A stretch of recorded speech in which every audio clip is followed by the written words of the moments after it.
Book shelf है, ये खाली पड़ी है। तुमने इसमें क्या करा, बुक्स को भर दिया। बुक शेल्फ में क्या भरते हैं, बुक्स ही तो भरते हैं। तो उसमें क्या करा, खाली बुक शेल्फ के अंदर बुक्स को भर दिया। इन बुक्स को मान लो ये सेल्स हैं। बुक्स को हमने कहा ये जो अलग अलग कंपार्टमेंट्स बन गए, इन्हीं को हमने क्या बोला, ये टिश्यू बन गए, ये ऑर्गेनिज्म जो आपसे स्माइल कर रहे हैं यहाँ से।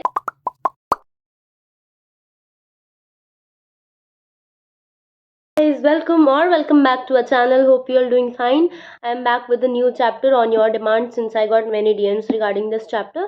So I am starting the structural organization in animals. If you are new to this channel, please do subscribe to the channel and do like the video. So this is the structural organization in animals. अब हमें इसका पहले तो मतलब बताओ, structural organization in animals का क्या मतलब है। मान लो ये एक बुक शेल्फ है, ये खाली पड़ी है। तुमने इसमें क्या करा, बुक्स को भर दिया। बुक शेल्फ में क्या भरते हैं, बुक्स ही तो भरते हैं। तो उसमें क्या करा, खाली बुक शेल्फ के अंदर बुक्स को भर दिया। इन बुक्स को मान लो ये सेल्स हैं। बुक्स को हमने क्या माना, ये सेल्स हैं। जैसे हमारी बॉडी में बहुत सारी सेल्स होती हैं, वैसे ये बुक्स क्या है, बुक शेल्फ की सेल्स हैं। अब तुमने क्या करा, इनको सारी बुक्स को बुक शेल्फ के अंदर भर दिया। अब तुम्हें बहुत दिक्कत हुई ढूंढने में कि कहाँ से मैं फिजिक्स की ढूंढूं, कहाँ से मैं केमिस्ट्री की ढूंढूं, कहाँ से मैं बायो की ढूंढूं। मैंने सब उठा के बुक शेल्फ के अंदर भर तो दिया है, पर मुझे कोई बुक मिल नहीं रही है। तो तुमने क्या करा, इसको ऑर्गेनाइज करा। क्या करा, इसको ऑर्गेनाइज करा। तुमने सारे कॉलम्स अलग अलग कर दिए, ये फिजिक्स का बना दिया। तो ये जितनी सेल्स हैं, हमने बुक्स को क्या माना था, हमारी सेल्स माना था।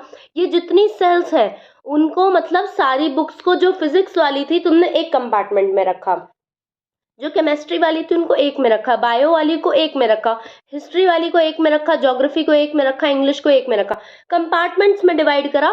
सेल्स क्या हो गई, एक एक ग्रुप बना के अलग अलग हो गई। सारी बुक्स एक एक ग्रुप बना के अलग अलग हो गई, कहीं फिजिक्स की है, कहीं केमिस्ट्री की है, कहीं बायो की है। तो ये क्या हुआ, ये जो अलग अलग कंपार्टमेंट्स बन गए, इन्हीं को हमने क्या बोला, ये टिश्यू बन गए। ये क्या है, सिमिलर सेल्स हैं। एक कॉलम में सिर्फ फिजिक्स की ही बुक है, एक कॉलम में सिर्फ इंग्लिश की ही बुक है। तो ये क्या है, सिमिलर बुक्स हैं, मतलब सिमिलर सेल्स हैं। और सिमिलर सेल्स मिला के क्या बनाती हैं, टिश्यू बनाती हैं। तो ये बात क्लियर हो गई। तो ऐसे ही हमारी बॉडी भी ऑर्गेनाइज हुई है। सेल्स ने, जो सिमिलर सेल्स थी उन्होंने मिलके क्या बनाया, टिश्यू बनाया। वैसे हमारी बॉडी का क्या हुआ, ऑर्गेनाइजेशन हुआ।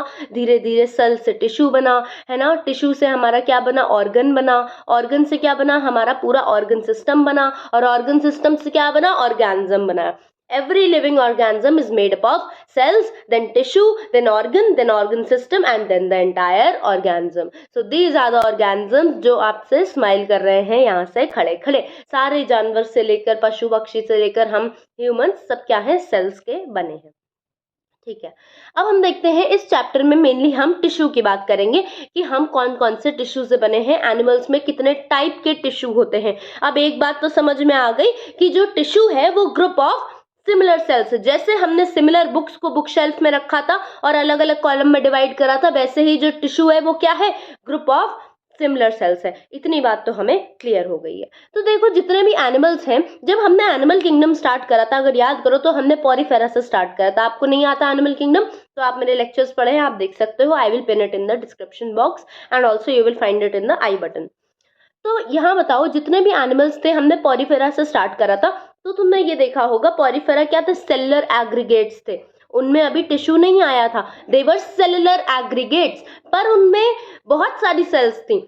ऐसा तो कोई पॉरीफेरा नहीं था जो सिर्फ एक सेल से बना हो, नहीं ना, बहुत सारी सेल्स थी। तो they were made up of cellular aggregates. तो कोई भी एनिमल जो है वो मल्टी सेलुलर ही होता है, वो यूनिसेलुलर नहीं होता है। एनिमल्स कहाँ से स्टार्ट होते हैं, मल्टी सेलुलर से ही स्टार्ट होते हैं। सबसे पहला किंगडम हमारा पॉरीफेरा था, वो भी मल्टी सेलुलर था, because it was made up of cellular aggregates. तो हमारे all animals are multicellular starting from Porifera to Chordata. सारे एनिमल्स कैसे हैं, multicellular. What is a tissue. अब हम टिश्यू की बात करते हैं जो इस चैप्टर का मेन पार्ट है ना। Tissue, group of similar sales, very very important. अगर आप स्कूल का एग्जाम लिख रहे हो तो ये डेफिनेशन लिखने को आ सकती है, व्हाट इज टिश्यू। तो ये उसके कीवर्ड्स होंगे। और अगर आप नीट का पेपर लिख रहे हो तब भी आपसे एमसीक्यू में पूछा जा सकता है। ठीक है, group of similar sales having intercellular substance. अब इस बात को गौर करना, इंटरसेलुलर है, इंट्रासेलुलर नहीं है, ये इंटरसेलुलर सब्सटेंस। अब इसका मतलब बताएंगे, between them and performing a specific function. मतलब जैसे तुमने कंपार्टमेंट्स में बुक को डिवाइड करा था, जो सिमिलर बुक्स थी, जो सिर्फ फिजिक्स की थी, उनको एक कंपार्टमेंट में रखा था, है ना। तो उनका फिजिक्स वाली बुक्स का क्या फंक्शन होगा, स्पेसिफिक फंक्शन होगा। वो बुक्स तुमको सिर्फ फिजिक्स की तो नॉलेज देंगी, इंग्लिश की नॉलेज तो देंगी नहीं, तो they have a specific function. वैसे ही ये टिश्यू भी, जब ग्रुप ऑफ सिमिलर सेल्स मिलाकर एक टिश्यू बनाते हैं तो उनका एक स्पेसिफिक फंक्शन होता है। एक टिश्यू का कुछ और फंक्शन होगा, दूसरे टिश्यू का कुछ और फंक्शन होगा, तीसरे टिश्यू का कुछ और फंक्शन होगा। Is it very very clear? Okay now, अब ये इंटरसेलुलर सब्सटेंस क्या था। मान लो ये सेल्स हैं हमारी, ये क्या है, हमारी सेल्स हैं। तो ये दो सेल हैं, तो दोनों सेल के बीच में कुछ सब्सटेंस भरा है। ये क्या भरा है, सब्सटेंस भरा है। तो ये क्या हो जाएगा, इंटरसेलुलर सब्सटेंस। जैसे स्कूल में कहते हैं ना इंटर स्कूल कॉम्पिटिशन, है ना। इंटर स्कूल मतलब दो स्कूलों के बीच में कॉम्पिटिशन। इंट्रा स्कूल कॉम्पिटिशन मतलब क्या होता है, ये इंटर और इंट्रा वर्ड बहुत कंफ्यूज करते हैं, इसको क्लियर कर लो। इंटर वर्ड क्या होता है, जो दो अलग अलग लोगों के बीच में हो। इंट्रा क्या होता है, मान लो इंट्रा स्कूल कंपटीशन हो तो मतलब तुम्हारे ही स्कूल के अंदर ही कंपटीशन हो रहा है, दो स्कूलों में कंपटीशन नहीं हो रहा है। तो वैसे ही यहाँ पे इंटरसेलुलर सब्सटेंस की बात करी गई है, मतलब दो सेल्स के बीच का जो सब्सटेंस है उसको क्या बोलोगे, इंटरसेलुलर सब्सटेंस। तो क्या भरा होता है उनमें, इंटरसेलुलर सब्सटेंस भरा होता है। तो यहाँ हम देखते हैं, ये देखो इंटरसेलुलर सब्सटेंस दिखाया है, सारी सेल्स के बीच में, सारे टिश्यू के बीच में इंटरसेलुलर सब्सटेंस भरा हुआ है। ठीक है, और ये किससे बना होता है, ये आपका बना होता है ग्लाइकोप्रोटीन्स और म्यूकोपॉलीसैकेराइड से। अभी इसका मतलब नहीं समझ में आ रहा होगा, इसका मतलब आप बायोमोलिक्यूल्स में समझेंगे, अभी बस इसको याद कर लीजिए। ये जो इंटरसेलुलर सब्सटेंस होता है ये भी तो किसी चीज से बना होगा ना, कोई तो मटेरियल होगा जो इसको बनाए, तो वो क्या है, ग्लाइकोप्रोटीन्स। ग्लाइको मतलब से क्या समझते हो, ग्लूकोज। ग्लूकोज क्या है, कार्बोहाइड्रेट है, और प्रोटीन तो प्रोटीन ही होता है। तो ये किससे बने, कार्बोहाइड्रेट्स प्लस प्रोटीन से बने हैं, प्लस म्यूकोपॉलीसैकेराइड से बने हैं, जो कि एक पॉलीसैकेराइड है। ठीक है, we have mainly 4 types of tissue. हमारे अंदर कैसे टिश्यू होते हैं, 4 टाइप्स ऑफ टिश्यू होते हैं। इसको मार्क कर लो, पूछा जा सकता है। We have 4 types of tissue. कौन कौन से, epithelial tissue, connective tissue, muscular tissue, neural tissue. ठीक है, ये है हमारे 4 टाइप के टिश्यूज। एपिथेलियल टिश्यू, अब ये बताओ तुम्हारी जो बुक्स हैं हिस्ट्री, मैथ, साइंस, लिटरेचर की, उनको तुम ब्राउन पेपर से कवर करते हो ना, क्यों कवर करते हैं, आखिर आखिर हमें कवर करने की क्या जरूरत पड़ती है। हम कवर करने के लिए इसलिए कवर करते हैं जिससे कि वो प्रोटेक्टेड रहे, है ना। कभी पानी गिर जाए तो कवर कैसा होना चाहिए, वाटर प्रूफ होना चाहिए, जिससे कि हमारी जो बुक्स है वो प्रोटेक्टेड रहे, है ना। तो हम उसको क्या करते हैं, प्रोटेक्शन देने के लिए कवरिंग करते हैं। वैसे ही जो हमारे स्किन का एपिथेलियल टिश्यू होता है वो हमें क्या देता है, प्रोटेक्शन देता है, एक कवरिंग देता है, जिससे कि हमारी जो अंदर की डेलिकेट स्किन है वो डैमेज ना हो। ये बात समझ में आ गई, एपिथेलियल की बहुत अच्छे से रिलेट होके हमें याद भी हो गया। ऐसे ही रिलेट कर करके रियल एग्जाम्पल से पढ़ेंगे तो सब कुछ याद हो जाएगा। कनेक्टिव टिश्यू, नाम में ही बता रहा है, ये कनेक्शन करने के काम आता है। भाई दुनिया भर के तो हम कनेक्शन बहुत बनाते हैं अपनी जिंदगी में, तो क्या टिश्यू भी तो कनेक्शन बनाएगा ही ना। टिश्यू कनेक्शन नहीं बनाएगा, खाली तुम ही कनेक्शन बनाओगे, नहीं ना। टिश्यू का भी मन करता है कनेक्शन बनाने का। तो ये क्या करते हैं, सपोर्ट और लिंकेज प्रोवाइड करते हैं। जब किसी और से लिंकेज बनाते हो तो किस लिए बनाते हो, सपोर्ट लेने के लिए तो लिंकेज बनाते हो, है ना। जब तक कोई भी रिलेशनशिप का क्या मैटर होता है, सपोर्ट का मैटर होता है। ठीक है, तो देखो जैसे बिल्डिंग बनती है तो बिल्डिंग में क्या करते हैं, बहुत सारी ईंटें लगाते हैं, है ना। तो वो ईंटें क्या है, उसको सपोर्ट दे रहे हैं, they are providing it support and linkage. बिना ईंटे के क्या बिल्डिंग बन सकती है, नहीं ना। अब हम आगे बढ़ते हैं हमारे मस्कुलर टिश्यू पे। ये मस्कुलर टिश्यू नाम से समझ में आ रहा है मसल्स का रोल है। जैसे ये चीता भाग रहा है, चीता कैसे भागेगा, अगर इसके पास मसल्स नहीं होंगी क्या ये भाग पाएगा। वैसे ही हम लोग कैसे भागते हैं, हमारे पास मसल्स होती है। तो ये लोकोमोशन और मूवमेंट में मदद करते हैं। मस्कुलर टिश्यू आपका किस में मदद करता है, लोकोमोशन और मूवमेंट में कराता है ना। बिना मस्कुलर टिश्यू के तो आप भाग नहीं सकते, ना चल सकते हो। अब हम न्यूरल टिश्यू पे आते हैं। अब ये बताओ, जब एग्जाम में कोई क्वेश्चन नहीं याद आता है तो क्या करते हो, बैठ के सोचते ही तो, यार काश याद आ जाए, क्या लिखूं मैं, है ना, ऐसे ही तो सोचते हो। तो कंट्रोल और कोऑर्डिनेशन में मदद करता है। अगर तुम्हारे पास ये न्यूरल टिश्यू ना हो तो क्या एग्जाम में बैठ के फिर सोच पाओगे, नहीं ना। क्या तुम चल पाओगे, नहीं चल पाओगे, क्योंकि बॉडी का कोऑर्डिनेशन ही नहीं होगा। अगर पता हो तो सेरिबेलम हमारी बॉडी को बैलेंस करता है, कैसे बैलेंस करोगे बॉडी को, है ना। कोऑर्डिनेशन ही नहीं होगा तुम्हारे हाथ और पैर के बीच में, कंट्रोल नहीं होगा। कंट्रोलिंग सिस्टम कौन है हमारे बॉडी का, न्यूरल सिस्टम ही तो हमारी बॉडी का कंट्रोलिंग सिस्टम है। तो ये बैठ के हमारा क्या करता है, कंट्रोल और कोऑर्डिनेशन में हेल्प कराता है। करते हैं इसी एपिथेलियल टिश्यू को थोड़ा डिटेल में। ये जो एपिथेलियल वर्ड है इसका मतलब क्या होता है? एपिथेलियल वर्ड मतलब होता है टू रेस्ट अपॉन, है ना। तो मतलब इसी से हमें समझ में आ रहा है ये जो टिश्यू है, एपिथेलियल टिश्यू है, ये किसी चीज पे रेस्ट करता है। It rest upon some other tissue. वो कौन सा टिश्यू है अभी हम आगे बात करेंगे। तो ये देखो हमारा इसका बेसमेंट मेम्ब्रेन है। बेसमेंट मेम्ब्रेन कैसा होता है? कहीं पर भी ये जो वर्ड है ना बेसमेंट मेम्ब्रेन, ये जहां पर भी आ जाए ये मतलब है एक ए सेलुलर लेयर है, नॉन सेलुलर लेयर है, इसमें कोई भी सेल्स नहीं होती हैं। ये भी म्यूकोपॉलीसेक्राइड्स और ग्लाइकोप्रोटीन्स का बना होता है, जैसे हमारा इंटरसेलुलर मैट्रिक्स बना था। इसके बारे में हम बायोमोलिक्यूल्स में भी पढ़ेंगे। तो ये बेसमेंट मेम्ब्रेन है, ये कैसा होता है? नॉन सेलुलर होता है। ये म्यूकोपॉलीसेक्राइड्स और ग्लाइकोप्रोटीन से बना होता है, ठीक है। और ये जो इसकी जो एपिथेलियम की सेल्स होती है ना वो इतनी ज्यादा क्लोजली पैक्ड होती हैं कि इनके अंदर बहुत ही लिटिल इंटरसेलुलर मैट्रिक्स होता है ना। ये सेल्स देखो कितनी क्लोजली पैक्ड है, और इसके अंदर जो इंट्रासेलुलर मैट्रिक्स है, इंटरसेलुलर मैट्रिक्स बहुत थोड़ा थोड़ा दिखेगा, बहुत थोड़ा थोड़ा। सेल्स के बीच का जो मैट्रिक्स है उसको क्या बोलोगे? Intercellular matrix. बहुत थोड़ा थोड़ा सा है, वेरी लिटिल, ये वर्ड इंपॉर्टेंट है, वेरी लिटिल इंटरसेलुलर मैट्रिक्स। कभी भी आपका स्टेटमेंट वाइज क्वेश्चंस में आ सकता है कि it is made up of little intercellular matrix. जो आपका एपिथेलियल टिश्यू होता है वो दो टाइप्स में डिवाइडेड होता है, सिंपल भी हो सकता है, कंपाउंड भी हो सकता है। नाम से ही समझ में आ रहा है, सिंपल है मतलब वो थोड़ा साधारण होगा, कंपाउंड है मतलब वो थोड़ा कॉम्प्लेक्स होगा। जो सिंपल टिश्यू है वो वन लेयर लाइनिंग का बना होता है। देखो इसमें सिर्फ एक लेयर है एपिथेलियम की, सिर्फ एक लेयर है। कंपाउंड टिश्यू में देखो 3-4 लेयर और कितनी भी लेयर हो सकती है, ठीक है। तो जो हमारा सिंपल एपिथेलियल टिश्यू है, कंपाउंड एपिथेलियल है, उसमें डिफरेंस हमने समझ लिया। वन लेयर का बना होता है, कंपाउंड मेनी लेयर्स का बना हो सकता है। जो आपका सिंपल एपिथेलियल टिश्यू है उसका क्या काम होता है? Lining of the body cavities, ducts और ट्यूब्स, इनकी क्या करता है? जो हमारी बॉडी में जितनी भी डक्ट्स हैं और ट्यूब्स हैं उनकी क्या करता है? वो लाइनिंग में मदद करता है। मतलब अगर ये डक्ट है तो उसकी क्या कर रहा है? लाइनिंग को प्रोटेक्ट कर रहा है। इसका क्या काम था? प्रोटेक्शन ही तो काम था। बुक पे कवर चढ़ाते हो तो बुक की लाइनिंग को प्रोटेक्ट कर रहा है जिससे कि बुक फटे ना, बुक गीली ना हो, तो वही काम ये भी करता है। अब आपका जो कंपाउंड टिश्यू है, अब देखो कोई भी चीज अगर बहुत सारी लेयर्स की बनी होगी, मोटी सी तगड़ी सी होगी, तो उसका क्या काम होगा? प्रोटेक्शन का काम होगा, है ना। क्योंकि ये बहुत सारी लेयर्स का बना है तो इसका क्या काम है? प्रोटेक्शन का काम है। हमारी सिंपल एपिथेलियम का भी प्रोटेक्शन का काम है, लेकिन थोड़ा कम है, थोड़ा कम उसका काम है। जो कोई चीज मोटी तगड़ी होगी वो ज्यादा प्रोटेक्ट करेगी ना, कंपाउंड टिश्यू में ज्यादा प्रोटेक्ट करेगा, सिंपल वाला उतना नहीं कर सकता। तो इसका दूसरा काम क्या है हमारा? इसको हमने 3 टाइप में डिवाइड कर रखा है, स्क्वामस, कॉलमनार और क्यूबॉइडल। जो हमारा सिंपल एपिथेलियल टिश्यू है उसको हमने 3 टाइप्स में डिवाइड कर रहा है, simple, simple squamous, simple columnar और सिंपल क्यूबॉइडल। अभी हम पहले इन 3 की बात करते हैं, फिर इन स्क्वामस, कॉलमनार और क्यूबॉइडल में कुछ मॉडिफिकेशंस भी हो जाते हैं, उनके बारे में भी हम बात करेंगे, ठीक है। जो ये देखो हमारी स्किन है, तो स्किन की जो एपिथेलियल की टिश्यू है ये क्या है? फेसिंग आउटसाइड है। ये क्या कर रही है? फेस आउटसाइड कर रही है। अगर ये मेरी स्किन है और इसके ऊपर एपिथेलियल टिश्यू है तो ये क्या कर रही है? ये बाहर का एनवायरनमेंट है, चारों ओर हवा है, चारों ओर एनवायरनमेंट है, ये बाहर की साइड को फेस कर रही है। ये स्किन मेरी बाहर की साइड को फेस कर रही है। वैसे ही तुम्हारे अंदर एल्वियोलाइज है ना। लंग्स में क्या होते हैं? हमारे एल्वियोलाई होते हैं। एल्वियोलाई क्या होते हैं? Small small sac like structures होते हैं जो कि हमें ब्रीदिंग और एक्सचेंज ऑफ गैसेस में मदद करते हैं। तो हमारी लंग्स के अंदर एक फ्लूइड भरा होता है जिसको कहते हैं प्लूरल फ्लूइड। क्या कहते हैं उनको? Pleural fluid. ये है हमारे एल्वियोलाई। ये क्या है? हमारे एल्वियोलाई। इसका एनलार्ज डायग्राम बनाया गया है। ये देखो छोटे छोटे जो डॉट्स दिख रहे हैं वो क्या है? एल्वियोलाई। इसको एनलार्ज करके बनाया गया है। ये इनके पास क्या होता है? एपिथेलियल टिश्यू होता है। एल्वियोलाई के पास क्या होता है? एपिथेलियल टिश्यू होता है जो इनको एक्सचेंज ऑफ गैसेस में मदद करता है।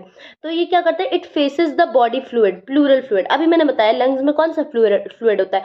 प्लूरल फ्लूइड होता है। लंग्स में कौन सा फ्लूइड होता है? प्लूरल फ्लूइड होता है। कंफ्यूज मत होना, हार्ट वाला फ्लूइड और लंग्स वाला फ्लूइड दोनों अलग अलग हैं। हार्ट में पेरिकार्डियल फ्लूइड होता है, लंग्स में प्लूरल फ्लूइड होता है। तो ये क्या कर रहे हैं? अब यहाँ की जो हमारी एपिथेलियल की टिश्यू है एल्वियोलाई में, अभी मैं आगे इसके बारे में डिस्कस करूंगी। एल्वियोलाई में आपका एपिथेलियल टिश्यू होता है। ये एपिथेलियल टिश्यू क्या एनवायरनमेंट को फेस कर रहा है? तुम्हारी बॉडी का एल्वियोलाई जो है क्या एनवायरनमेंट को फेस कर रहा है? नहीं, it is facing the body fluid. तो इससे हमें समझ में आया कि जो हमारा एपिथेलियल का टिश्यू है या तो वो आउटर एनवायरनमेंट को फेस करेगा जैसे कि हमारी बाहर की स्किन, या फिर अगर वो हमारे अंदर है तो वो किसी बॉडी फ्लूइड या बॉडी कैविटी को फेस कर रहा होगा। ठीक है, इतनी बात समझ में आ गई। ये भी आपका स्टेटमेंट वाइज क्वेश्चन के लिए आ सकता है। इंपॉर्टेंट। अब ये एक्सपेरिमेंट सबने स्कूल में किया होगा। क्या करते हैं, पिन को ऐसे फंसा लेते हैं, है ना, बाहर के टिश्यू में फंसा लेते हैं और खून भी नहीं निकलता इसको करते समय। कभी ट्राई करके देखना, लेकिन बहुत ज्यादा प्रिक मत करते ना, खून निकल आएगा। तो क्या होगा, इसको हम बहुत ज्यादा अंदर नहीं डालते, ये जो बाहर का एपिथेलियल का जो टिश्यू होता है ना, खाली इसके अंदर घुसाते हैं, क्योंकि हमारी बाहर की कवरिंग अभी हमने पढ़ी कौन सी कवरिंग होती है, एपिथेलियम की कवरिंग होती है।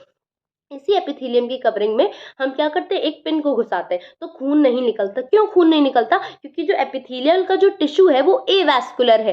तो ये एक्सपेरिमेंट करके देखना, तो तुम्हें समझ में आ जाएगा जो एपिथेलियल टिश्यू है वो कैसा है, एवैस्कुलर है, इसमें ब्लड की सप्लाई नहीं होती है, बॉडी इसमें ब्लड की सप्लाई नहीं देती है। ये कैसा होता है, एवैस्कुलर होता है। तो जिन जिन के हाथ जो है सॉफ्ट होते हैं ना, वो लोग ये एक्सपेरिमेंट और आसानी से कर पाते हैं। यहाँ पे टिप पे एक पिन को इंसर्ट करते हैं, और वो अंदर, बहुत ज्यादा अंदर करोगे तो खून निकल आएगा, सिर्फ बाहर की टिश्यू में, क्योंकि बाहर की टिश्यू तो हमारी एपिथेलियम की टिश्यू है, तो उसमें हम अगर इंसर्ट करके देखें तो वो कैसी होती है, एवैस्कुलर होती है। अब देखो, हमने कहा था epithelial tissue rest upon some other tissue. वो कौन सा टिश्यू है, वो कनेक्टिव टिश्यू है। क्यों epithelium rest upon some other tissue करती है, एपिथेलियम के पास, अभी हमने पढ़ा, कोई ब्लड सप्लाई नहीं है। जिसके पास ब्लड सप्लाई नहीं है उसके पास ऑक्सीजन नहीं है, जिसके पास ऑक्सीजन नहीं है उसके पास न्यूट्रिएंट्स भी नहीं पहुंचेंगे। पर ये मर जाएगा अगर इसको न्यूट्रिएंट्स नहीं मिलेंगे, इसको ऑक्सीजन नहीं मिलेंगे, इसको भी चाहिए ऑक्सीजन की सप्लाई। तो ये क्या करती है, कनेक्टिव टिश्यू के ऊपर रेस्ट करती है।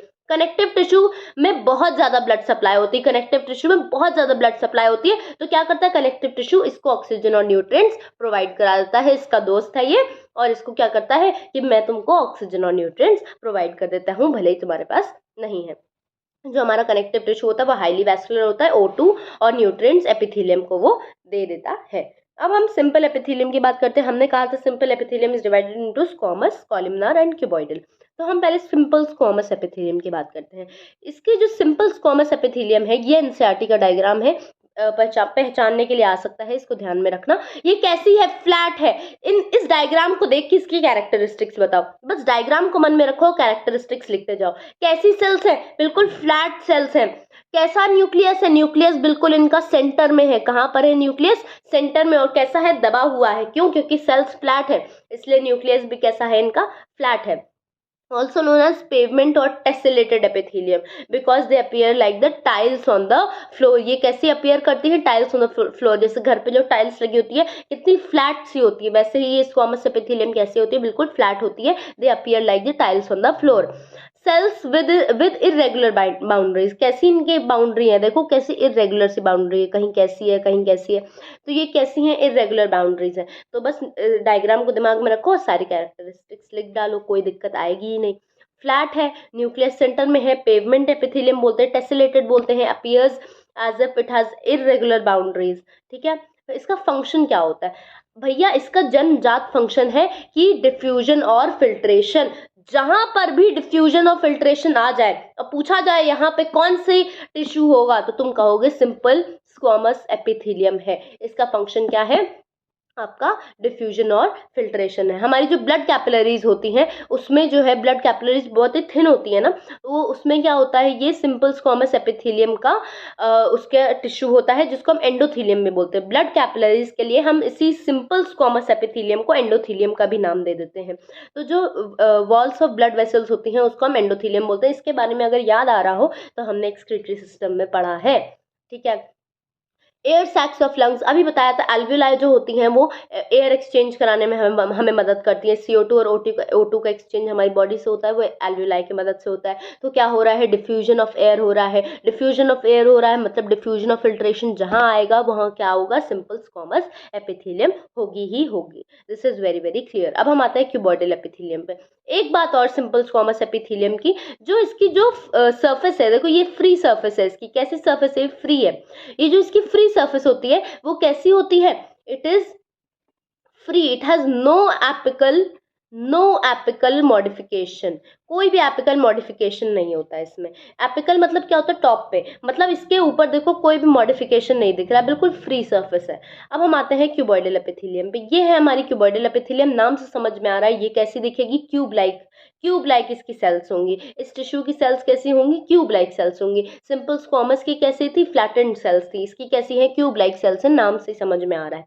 तो ये देखो एनसीईआरटी का डायग्राम है, ये क्यूब लाइक सेल्स हैं। जो इसका न्यूक्लियस है वो कैसा है, सेंटर में है, और कैसा है, राउंड न्यूक्लियस है। ऊपर कैसा था, दबा हुआ था, क्योंकि हमारा जो टिश्यू था वो दबा हुआ था, फ्लैट था, तो न्यूक्लियस भी कैसा था, फ्लैट था। इसका कैसा है, राउंड राउंड न्यूक्लियस है बिल्कुल, और सेंटर पे है। अब इसमें देखो, इसमें जो है आपकी एपिकल मॉडिफिकेशन दिखती है। क्या है ये, apical modification. Simple squamous epithelium में कोई भी एपिकल मॉडिफिकेशन नहीं होती है, पर क्यूबॉइडल और कॉलमनार में एपिकल मॉडिफिकेशन होती है।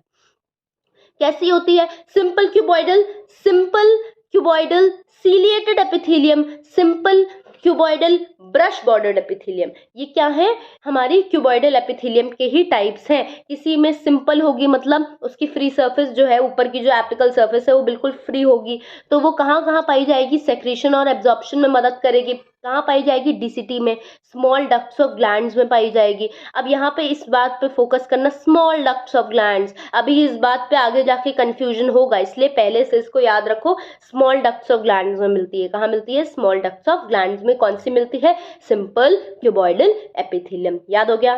फिर आते हैं सीलिएटेड पे। जो हमारा क्यूबॉइडल एपिथेलियम होती है उसमें किसी किसी में सीलिया निकल आता है। सीलिया क्या होते हैं, हेयर लाइक स्ट्रक्चर्स होते हैं। सीलिया क्या होते हैं, हेयर लाइक स्ट्रक्चर्स होते हैं। तो हमारे जो क्यूबॉइडल एपिथेलियम होती है उनकी जो ऊपर की एपिकल सरफेस होती है उस पर सीलिया आ जाते हैं।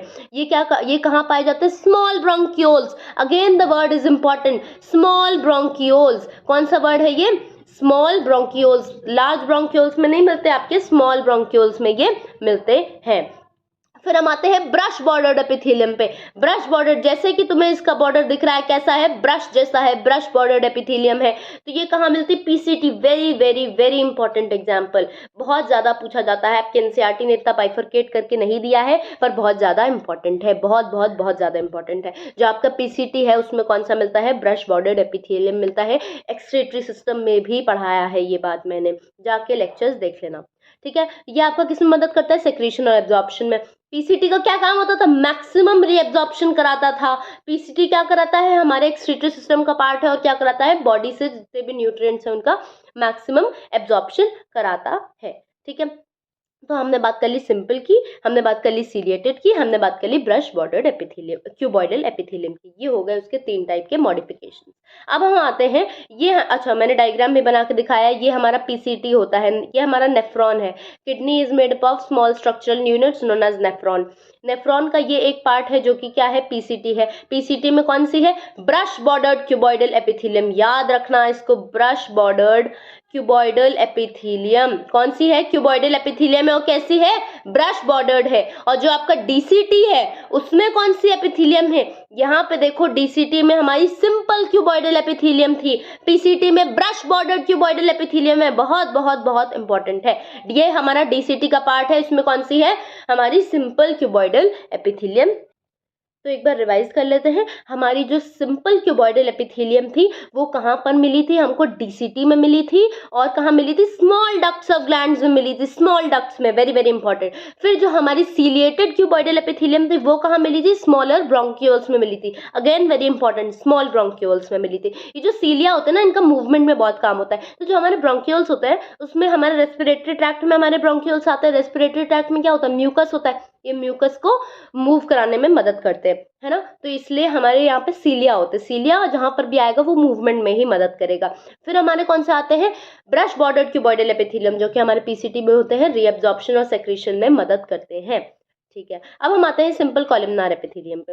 नाम से समझ में आ रहा है, कॉलम लाइक सेल्स है, लंबी लंबी टॉल टॉल सिलेंड्रिकल सेल्स है, कॉलम लाइक सेल्स है। इसको देख के सारी कैरेक्टरिस्टिक्स लिख दो, टॉल है, सिलेंड्रिकल है, न्यूक्लियस कैसा है, ओवल शेप का न्यूक्लियस है। कैसा न्यूक्लियस है, ओवल शेप का है। और कहाँ पर है, बेस पर है, सेंटर पे नहीं है। दोनों में कहाँ पे था, सेंटर में था, यहाँ पे बेस पर न्यूक्लियस है हमारा। ये देखो, ये हमारे एनसीईआरटी का डायग्राम दिया हुआ है। ये हमारी क्या है, कॉलमनार सेल्स है, और उसमें ऊपर क्या है, सीलिया है। ये क्या है, हमारे सीलिया है। तो ये हमारी एनसीईआरटी का डायग्राम है। सिंपल हो सकता है, सीलिएटेड हो सकता है, ब्रश बॉर्डर्ड हो सकता है। वही सेम टाइप्स जो क्यूबॉइडल के थे वही कॉलमनार में भी होंगे। ये क्या है, इनकी एपिकल मॉडिफिकेशन है। क्या है, एपिकल मॉडिफिकेशन। तो सिंपल में कहाँ पाई जाएगी, आपकी स्टमक में पाई जाती है। जो आपकी सिंपल कॉलमनार सेल्स हैं वो कहाँ पाई जाती हैं, स्टमक में पाई जाती हैं। सीलिएटेड वाली लार्ज ब्रोंक्यूल्स, अभी मैंने ऊपर कहा था, याद रखना, स्मॉल ब्रोंक्यूल्स में कौन सी, सीलिएटेड क्यूबॉइडल, लार्ज ब्रोंक्यूल्स में कौन सी, सीलिएटेड कॉलमनार, ठीक है। और कहाँ पाई जाएगी, फैलोपियन ट्यूब्स में। दोनों में देखो क्या होता है, ब्रोंक्यूल्स में तो म्यूकस का मूवमेंट होता है, ऊपर बता दिया। फैलोपियन ट्यूब्स में क्या होता है, आपका एग का मूवमेंट होता है। ये देखो आपकी कॉलमनार सेल्स है, ये आपकी कॉलमनार सेल्स है, न्यूक्लियस इनका बेस पर है। ये किसमें मदद कर रही है, ये एग है, पहले ये यहाँ पे था, अब ये एग जो है आगे मूव करा, तो ये सीलिया ने इसको क्या कराया, मूव कराया। अब ये देखो और आगे मूव कर रहा है, एग आगे मूव करने में मदद कराती हैं ये सेल्स, फीमेल्स में पाई जाती है, ठीक है, क्योंकि फैलोपियन ट्यूब्स तो फीमेल्स में ही होते हैं, ठीक है। Brush bordered columnar epithelium, brush bordered columnar, brush border कहाँ पाई जाएगी, इंटेस्टाइन में। इंटेस्टाइन में अगर पता हो तो माइक्रोविलाय होते हैं, माइक्रोविलाय क्या कराते हैं, एब्जॉर्प्शन कराते हैं, तो ये क्या होते हैं, माइक्रोविलाय होते हैं, और वो कैसे होते हैं, ब्रश बॉर्डर्ड कॉलमनार होते हैं। और तो और गॉबलेट सेल्स में पाई जाती है, बहुत इंपॉर्टेंट है, पूछा जाता है गॉबलेट सेल्स कैसी होती है स्ट्रक्चर में, तो तुम क्या लिखोगे, गॉबलेट सेल्स कॉलमनार होती है। गॉबलेट सेल्स एक यूनिसेलुलर ग्लैंड है जो कि हमारे स्टमक में पाया जाता है। ये म्यूकस को सेक्रेट करती हैं स्टमक में, जब खाने की पूरा चर्निंग हो रही होती है तो सब अपने जूस वूस निकालता है, स्टमक HCl डालता है, तो ये क्या कराती हैं, हमारी गॉबलेट सेल्स उसमें म्यूकस का प्रोडक्शन कराती हैं, ठीक है। ये हमारा याद हो गया। अब हम आते हैं ग्लैंडुलर एपिथेलियम पे। Glandular epithelium specialised for secretion होती है, नाम से समझ में आ रहा है ग्लैंड से रिलेटेड है ग्लैंडुलर एपिथेलियम, तो ग्लैंड्स का क्या काम होता है, सेक्रीशन का काम होता है, तो they are specialised for secretion. या तो ये क्यूबॉइडल होंगी या तो ये कॉलमनार होंगी, सिंपल स्क्वोमस नहीं होंगी, ये बात याद रखना, या तो कॉलमनार होंगी या तो ये क्यूबॉइडल होंगी, क्योंकि ग्लैंड्स हैं, या तो कॉलमनार होगी या तो क्यूबॉइडल होगी, सिंपल सी बात है। यूनिसेलुलर ग्लैंड्स भी होती है, मल्टी सेलुलर भी होती है। यूनिसेलुलर मतलब एक सेल से बना हुआ, मल्टी सेलुलर मतलब बहुत सारी सेल से बना हुआ।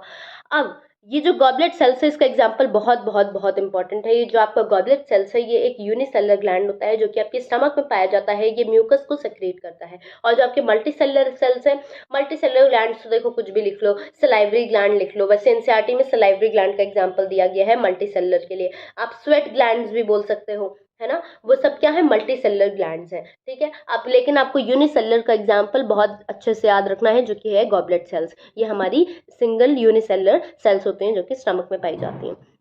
ये क्या प्रोड्यूस करती है, म्यूकस प्रोड्यूस करती है। अब ये दोनों डायग्राम बहुत इंपॉर्टेंट है, दोनों डायग्राम एनसीईआरटी में दिए गए हैं, आइडेंटिफाई करने को आते हैं कि कौन सा यूनिसेलुलर ग्लैंड है और कौन सा मल्टीसेलुलर ग्लैंड है। तो लोग क्या करते हैं, इसको यूनिसेलुलर लिख देते हैं क्योंकि उनको लगता है यहाँ पे एक दिख रहा है तो ये यूनिसेलुलर होगा, पर नहीं, ये हमें क्या दिखाया गया, एनलार्ज करके उसका व्यू दिखाया गया है। तो आप इससे जज नहीं कर सकते कि ये यूनिसेलुलर है या मल्टीसेलुलर, ये तो माइक्रोस्कोपिक व्यू दिखाया गया है हमको एनसीईआरटी में। तो इसको याद रखना कि ये वाला आपका यूनिसेलुलर ग्लैंड है ना। जब भी मार्क करने को आए तो इसको क्या मार्क करोगे, यूनिसेलुलर मार्क करोगे, और इसको क्या मार्क करोगे, मल्टीसेलुलर मार्क करोगे। ये हमारा गॉबलेट सेल्स का डायग्राम है। क्या है, गॉबलेट सेल्स, ऐसे याद रख सकते हो। गॉबलेट सेल्स को अभी मैंने क्या बताया था, कॉलमनार बताया था ना, तो ये देखो कॉलम्स दिख रहे हैं, ऐसे ऐसे कॉलम्स दिख रहे हैं, तो ऐसे याद रखो ये यूनिसेलुलर का डायग्राम है ना। तो आपको याद रहेगा ये कॉलमनार सेल्स हैं।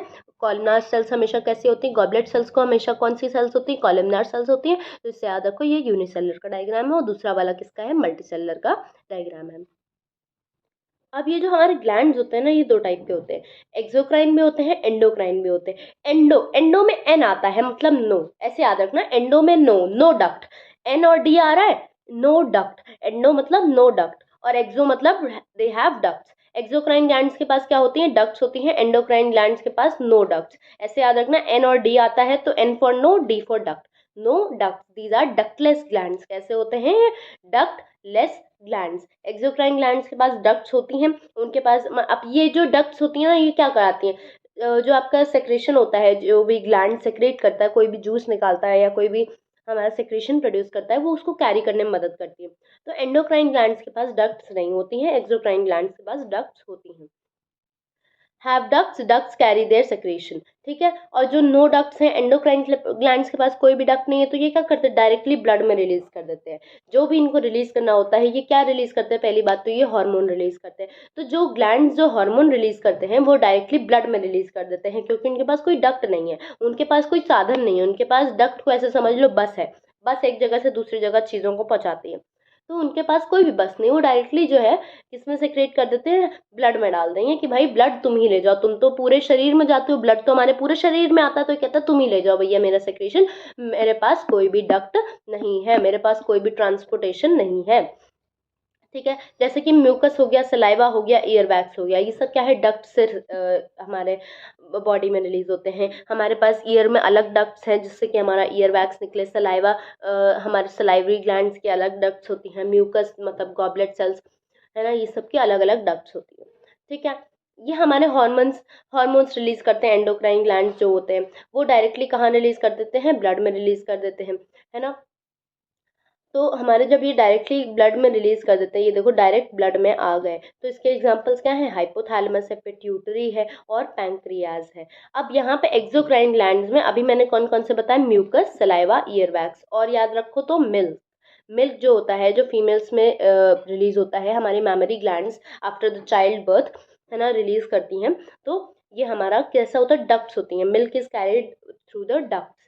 और जितनी भी डाइजेस्टिव एंजाइम्स होती हैं जो कि हमारी पैंक्रियाज रिलीज करती है, पैंक्रियाज क्या करती है, डाइजेस्टिव एंजाइम्स रिलीज करती है, क्योंकि पैंक्रियाज हेल्प्स इन डाइजेशन। अब आप कहोगे कि आपने जो है पैंक्रियाज को एक्सोक्राइन में भी लिखा है और पैंक्रियाज को एंडोक्राइन में भी लिखा है, क्या चक्कर है। तो इससे याद रखो, पैंक्रियाज जो है वो एक्सोक्राइन भी है और एंडोक्राइन भी, ये दोनों टाइप के फंक्शन परफॉर्म कर सकता है। ये हार्मोन भी रिलीज कर सकता है। कौन सा हार्मोन रिलीज करता है, अगर याद करो तो इंसुलिन रिलीज करता है पैंक्रियाज, जिसकी डेफिशिएंसी से डायबिटीज हो जाती है ना।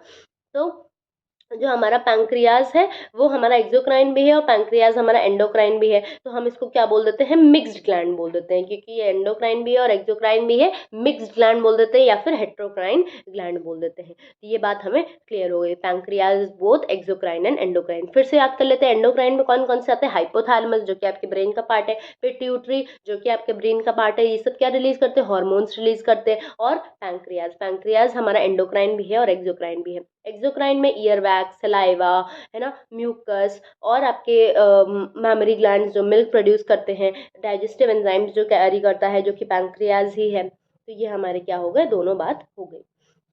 अब आते हैं हम कंपाउंड एपिथेलियम पे। कंपाउंड एपिथेलियम को जैसे कि हमने पढ़ा था, कंपाउंड एपिथेलियम का क्या फंक्शन होता है, प्रोटेक्शन का फंक्शन होता है। ये हमें प्रोटेक्ट करते हैं, क्यों, क्योंकि ये मल्टी लेयर्ड होते हैं। ये देखो कैसे मल्टी लेयर्ड सेल्स है, एनसीईआरटी का ही डायग्राम है ये। मल्टी लेयर्ड सेल्स है, देखो एक लेयर नहीं है, कितनी सारी लेयर्स हैं इसमें। तो ये कैसे हैं, हमारे मल्टी लेयर्ड सेल्स है।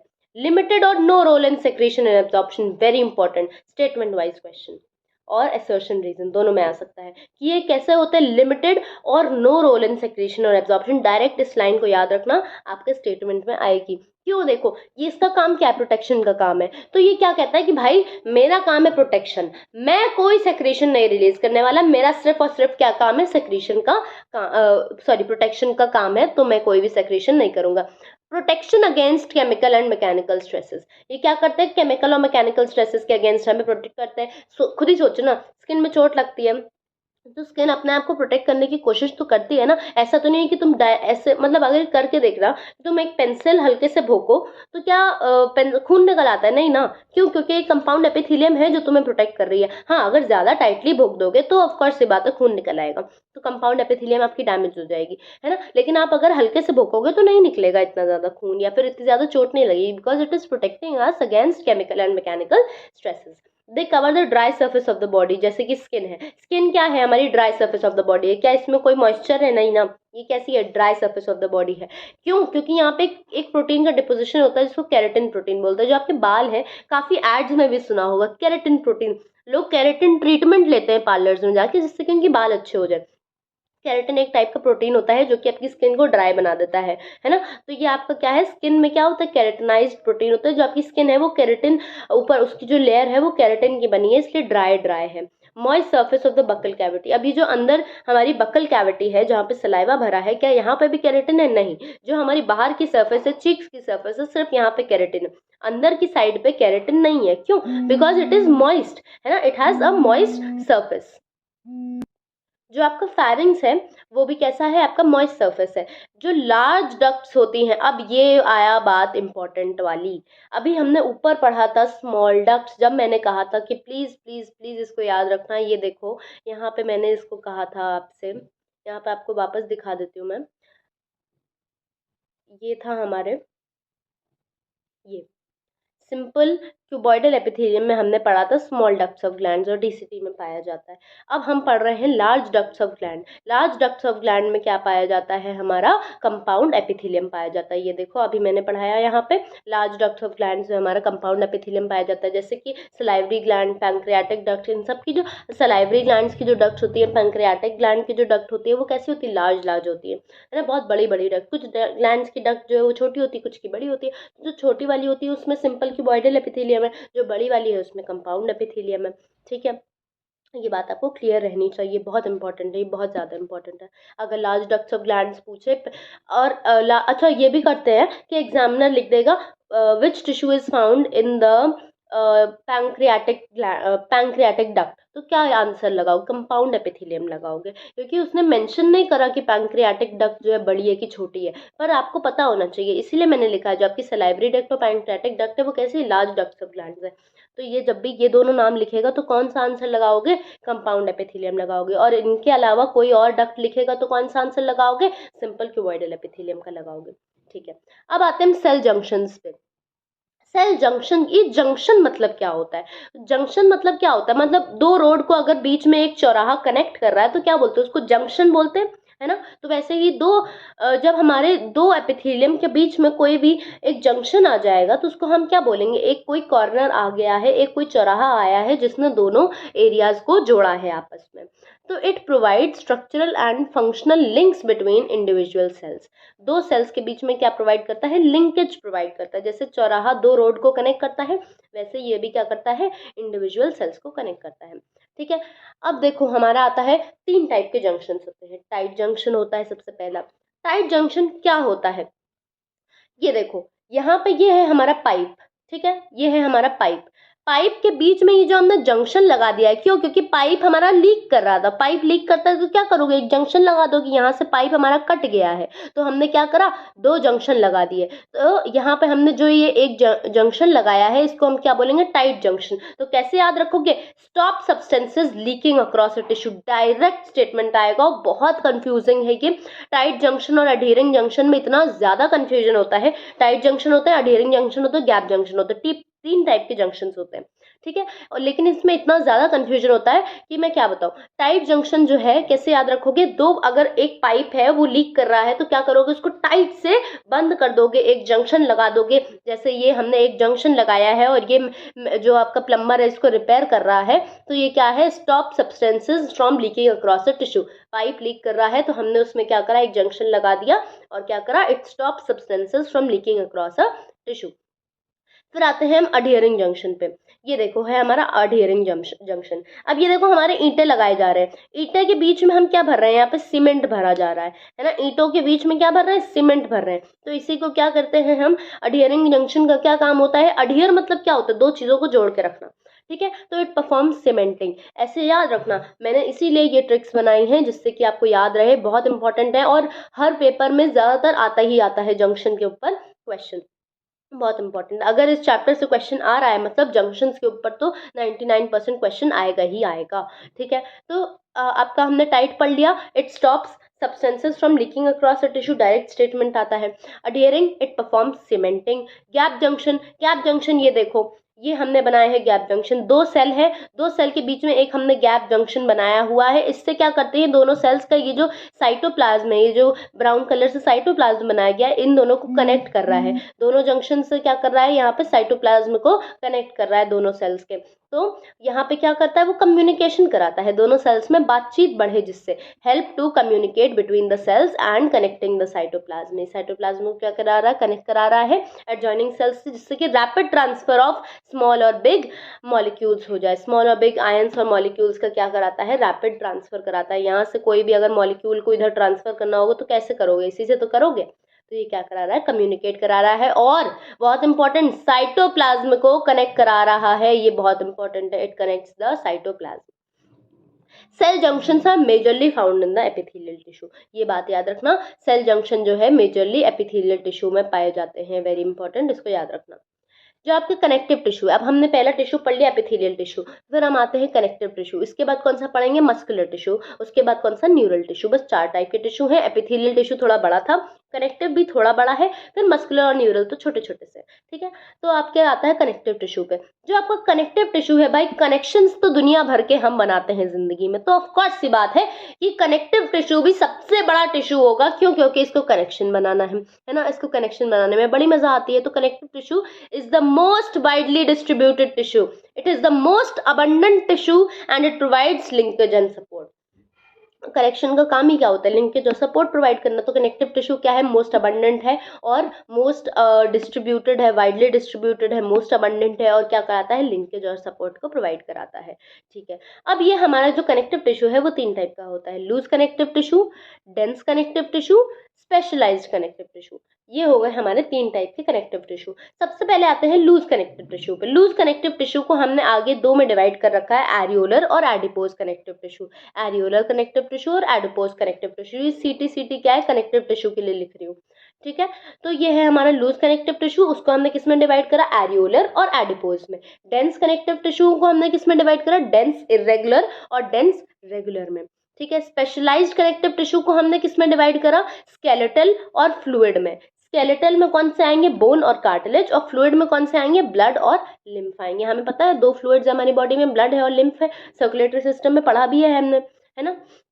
तो ये बात हमारी क्लियर हो गई। कौन कौन से 3 टाइप के कनेक्टिव टिश्यू है? रिवाइज करो, loose connective tissue, dense connective tissue और स्पेशलाइज्ड कनेक्टिव टिश्यू। लूज में कौन कौन से आते हैं? एरियोलर और एडिपोज। आपके डेंस में कौन से आते हैं? इरेगुलर, डेंस इरेगुलर और डेंस रेगुलर। और आपका जो स्पेशलाइज्ड कनेक्टिव टिश्यू है उसको हमने किस में डिवाइड करा है? फ्लूइड में और स्केलेटल में। फ्लूइड में कौन सा आता है? हमारी बॉडी के 2 फ्लूइड, ब्लड एंड लिम्फ। और हमारे स्केलेटल में कौन सा आता है? बोन और कार्टिलेज। सिंपल, याद हो गया, ठीक है।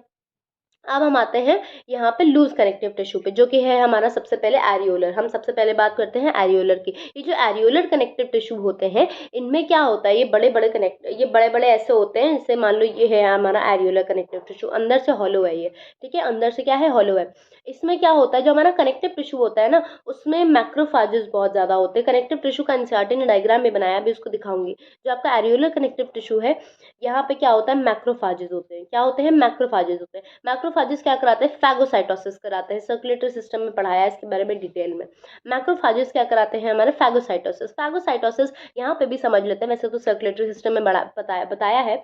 मैक्रोफाजेस क्या करते हैं? फैगोसाइटोसिस। मान लो ये कोई जर्म है, तो ये जर्म क्या होगा?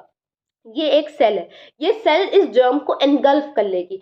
किसी चीज को एनगल्फ कर लेना को क्या बोलते हैं? फैगोसाइटोसिस बोलते हैं। It engulfs the foreign particles, it engulfs the foreign particles. So this was areolar connective tissue के मैक्रोफाजेस।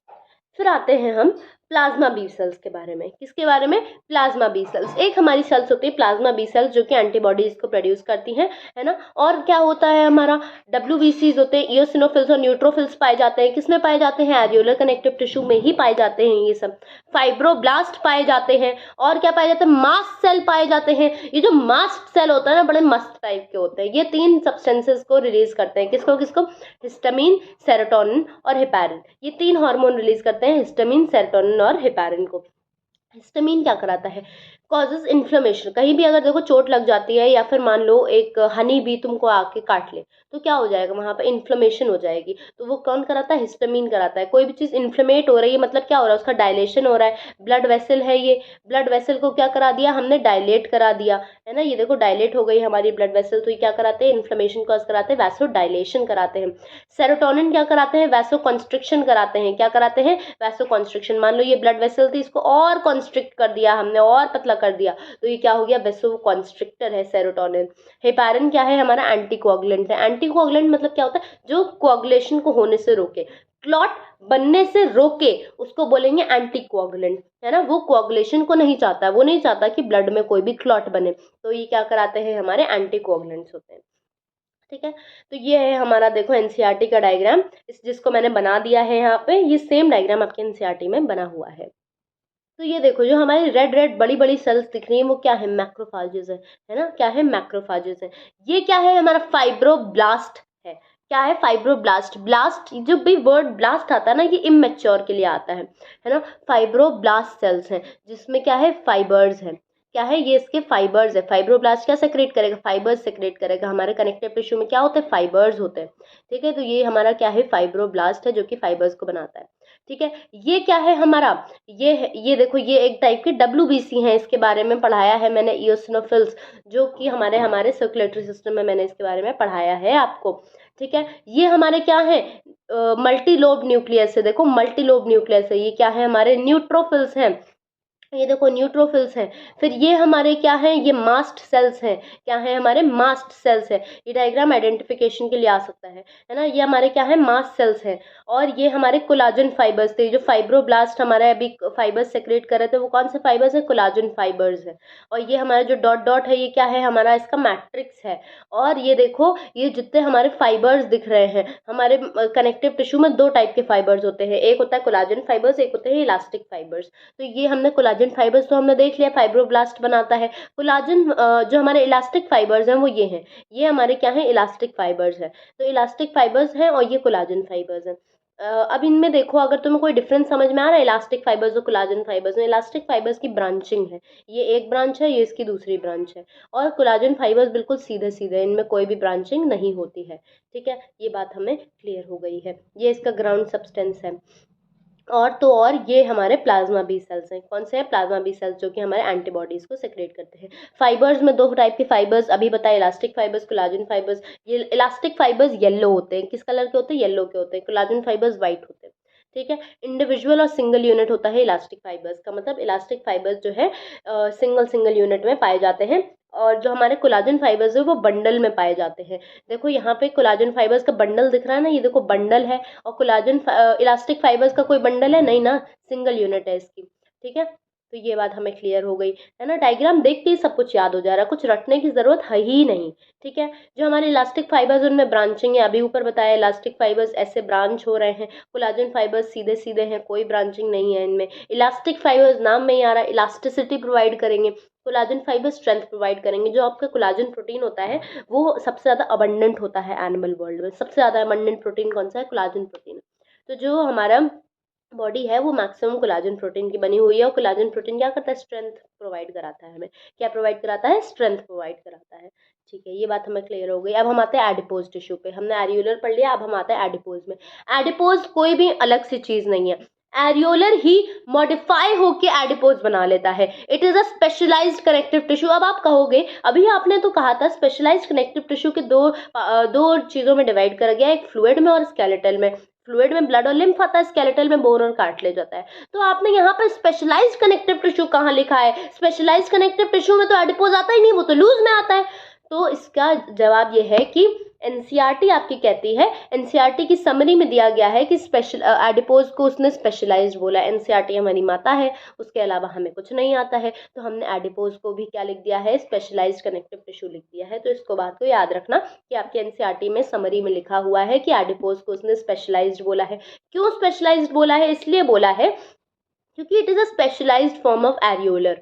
क्यों बोला है उसने, because it is a specialised form of areolar. ये देखो ये है आपका एरियोलर टिश्यू। इसमें क्या हो गया, एरियोलर टिश्यू के अंदर एक फैट डिपॉजिट हो गया। क्या हो गया, ये फैट का डिपोजिशन हो गया। और जितने भी एक्सेस न्यूट्रिएंट्स थे बॉडी में, ये बताओ जितना भी खाना खा लेते हो तो क्या सारा खाना एक बार में यूज होता है बॉडी में, नहीं ना। कुछ खाना बॉडी स्टोर कर लेती है। अगर तुमने एक्सेस खाना खा लिया है, एक्सेस न्यूट्रिएंट्स ले लिए, तो बॉडी उसको फैट के फॉर्म में स्टोर कर देती है। तो वही फैट के फॉर्म में जो स्टोर हो जाते हैं वो एरियोलर के अंदर जो है फैट घुस जाता है। और यही एरियोलर के अंदर जो फैट घुस जाता है तो उसको मॉडिफाई होकर हम बोल देते हैं adipose tissue, adipose connective tissue. और देखो एरियोलर में यहाँ पे हमारा न्यूक्लियस था, यहाँ पे हमारा न्यूक्लियस था, अब यहाँ पे बीच में हमारा फैट आ गया, तो न्यूक्लियस बेचारे को शिफ्ट होना पड़ गया, वो शिफ्ट होकर साइड में आ गया। तो यही एनसीईआरटी ने आपके कनेक्टिव टिश्यू के डायग्राम में बनाया भी है। ये देखो मैंने यहाँ पे बनाया है, आपके एडिपोज टिश्यू बनाए हैं यहाँ पे, है ना। लेकिन एनसीईआरटी ने इसकी मार्किंग नहीं करी है, तो यहाँ पे मैंने भी इसकी मार्किंग यहाँ पे शो नहीं करी है। इसको याद रखना, ये एडिपोज कनेक्टिव टिश्यू एनसीईआरटी दिखा रही है। ठीक है, तो ये हमने बात कर ली, excess nutrients which are not used immediately convert into fat and get stored, ये बात हो गई। प्रेजेंट बीनीथ द स्किन, जो आपका एडिपोज कनेक्टिव टिश्यू वो कहाँ पे प्रेजेंट होता है, प्रेजेंट बीनीथ द स्किन। इसीलिए जो मोटे मोटे लोग होते हैं उनकी स्किन कैसी होती है, मोटी सी होती है। ऐसे नोच के देखो तो कितनी मोटी सी स्किन होती है, क्योंकि उसके नीचे एडिपोज कनेक्टिव टिश्यू बहुत सारा होता है। जो पतले लोग होते हैं उनकी पतली स्किन होती है, क्यों? क्योंकि उनके अंदर ज़्यादा फैट है ही नहीं, तो उनकी स्किन जो है बहुत ही पतली सी होगी, ठीक है।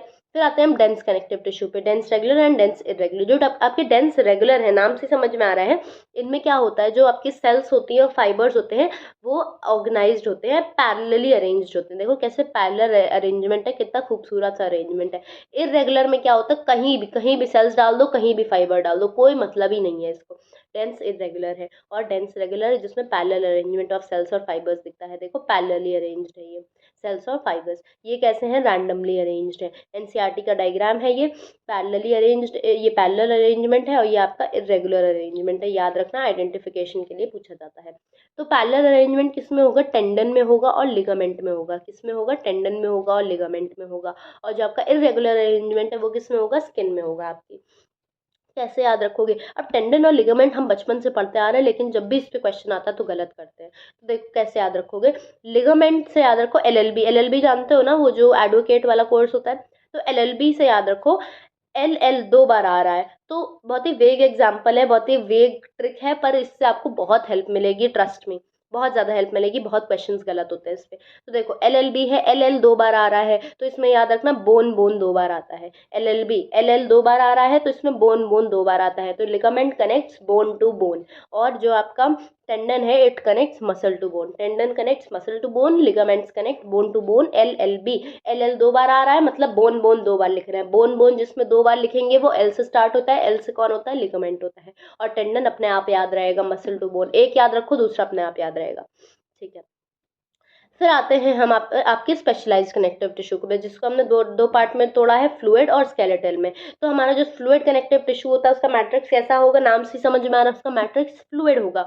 और जो आपका स्केलेटल है उसका मैट्रिक्स कैसा होगा, सॉलिड होगा। जो आपका फ्लूइड कनेक्टिव टिश्यू है, वेरी इंपॉर्टेंट, अभी मैंने कहा था कनेक्टिव टिश्यू में आपके फाइबर्स होते हैं, पर जो आपका फ्लूइड कनेक्टिव टिश्यू है इसमें फाइबर्स एब्सेंट है।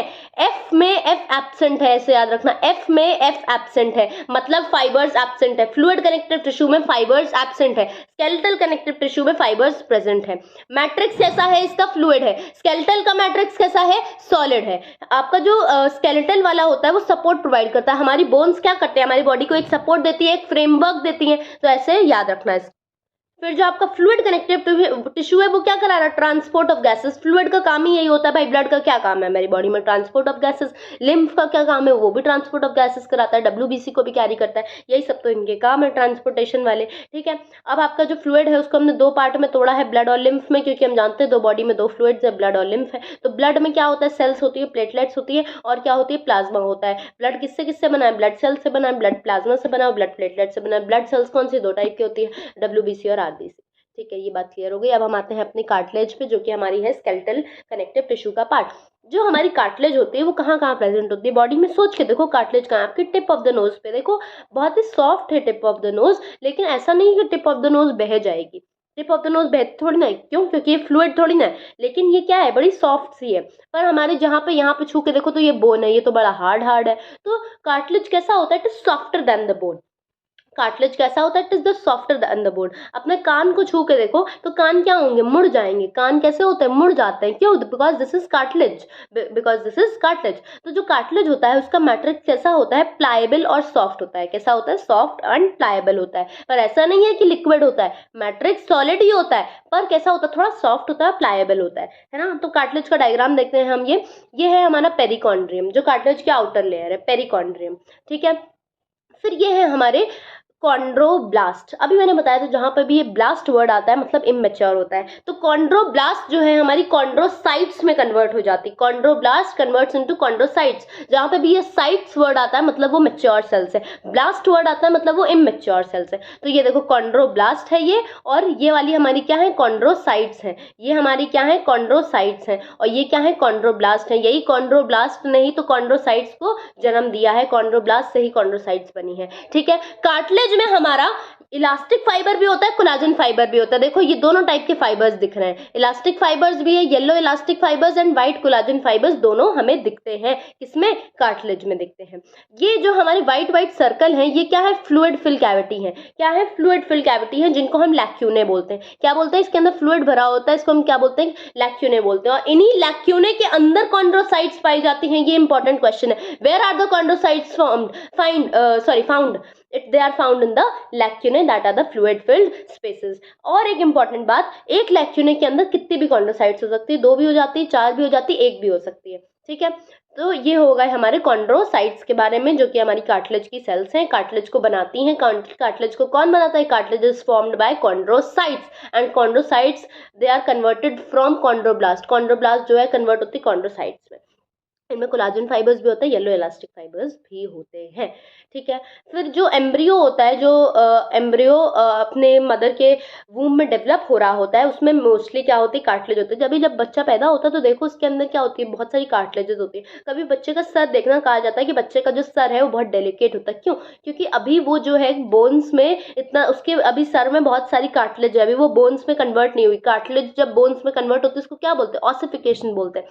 तो जितनी भी कार्टिलेज है अभी, वो बहुत ज़्यादा अभी बोन में कन्वर्ट नहीं हुई है, मतलब उसकी जो बहुत ही सॉफ्ट है उसकी सब चीज़ें। तो इसलिए कहा जाता है बच्चे का सर बहुत ज़्यादा टच नहीं करना चाहिए। क्यों? क्योंकि वो कार्टिलेज होती है, बहुत ही सॉफ्ट होती है, बहुत ही डेलिकेट होती है, ठीक है। They have mostly cartilages. और जब वो एडल्ट में कन्वर्ट हो जाता है तो ये जो कार्टिलेज है वो बोन्स में रिप्लेस हो जाती है, ऑसिफिकेशन का प्रोसेस होता है, तो वो क्या हो जाता है, कार्टिलेज बोन में कन्वर्ट हो जाती है। हमारे सर में देखो कई डिप्रेशन है, बच्चा जब पैदा होता है उसके सर में एक डिप्रेशन सा होता है। क्यों? क्योंकि बोन वहाँ पे उसकी कार्टिलेजेस जो है वो काफ़ी सॉफ्ट होती है, बोन्स बहुत सॉफ्ट होती है उसकी। हमारे में नहीं होता है, वो धीरे धीरे भर जाता है, ठीक है। तो ये होता है हमारा एम्ब्रियो, मोस्टली कार्टिलेजेस होते हैं, एडल्ट में रिप्लेस्ड बाय बोन्स होते हैं। इंटरवर्टिब्रल डिस्क होती है, प्यूबिक सिम्फाइसिस है, कार्टिलेजिनस ट्रेकिया की जो रिंग्स होती हैं वो भी कैसी होती है, कार्टिलेजिनस होती है। Tip of the nose, outer ear joints, ये दोनों तो मैंने आपको बता ही दिए। Tip of the nose soft होती है, आउटर ईयर जॉइंट्स भी आपके सॉफ्ट है, मुड़ जाते हैं, ठीक है। जो आपके ट्रेकिया होता है, ट्रेकिया में ऐसे सी शेप्ड रिंग्स होती हैं, वो भी कैसी होती हैं, आपकी कार्टिलेज की बनी होती है। Pubic symphysis, very very important, strongest cartilage of the body, strongest cartilage, सबसे स्ट्रॉन्ग कार्टिलेज होता है आपके पेल्विक गर्डल में मिलता है, ये पेल्विक एरिया में मिलता है, ये सबसे ज़्यादा स्ट्रॉन्ग कार्टिलेज होता है, इसको तोड़ना बहुत मुश्किल होता है। It is the strongest cartilage. Females में ये कार्टिलेज टूटता है जब बेबी की नॉर्मल डिलीवरी होती है, तो ये कार्टिलेज टूट जाता है, तो इसीलिए it is a painful process, ठीक है। इंटरवर्टिब्रल डिस्क होती है जो कि आपकी बैकबोन में मिलती है, ठीक है। ये बात हमने समझ ली, ये है आपके कार्टिलेज का डायग्राम जो कि आपकी एनसीईआरटी बनाती है।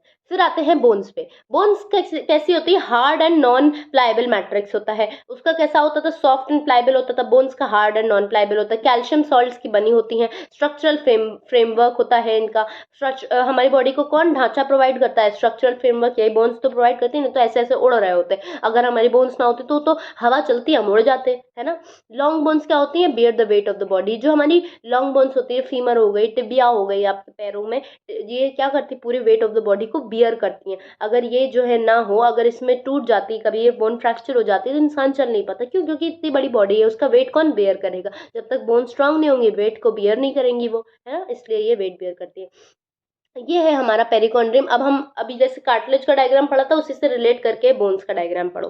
पेरिकॉन्ड्रियम, जैसे कार्टिलेज में आउटर कवरिंग थी वैसे बोन्स में भी आउटर कवरिंग है। ये क्या होंगे, उसमें क्या थे, कॉन्ड्रोब्लास्ट थे। बोन्स के लिए क्या यूज करते हैं, ऑस्टियोवर्ड यूज करते हैं, तो ऑस्टियोब्लास्ट है ये क्या है, हमारे ऑस्टियोसाइट्स हैं। ऑस्टियोब्लास्ट किस में कन्वर्ट होगा, ऑस्टियोसाइट्स में। Chondroblast converts into chondrocytes, osteoblast convert into osteocytes.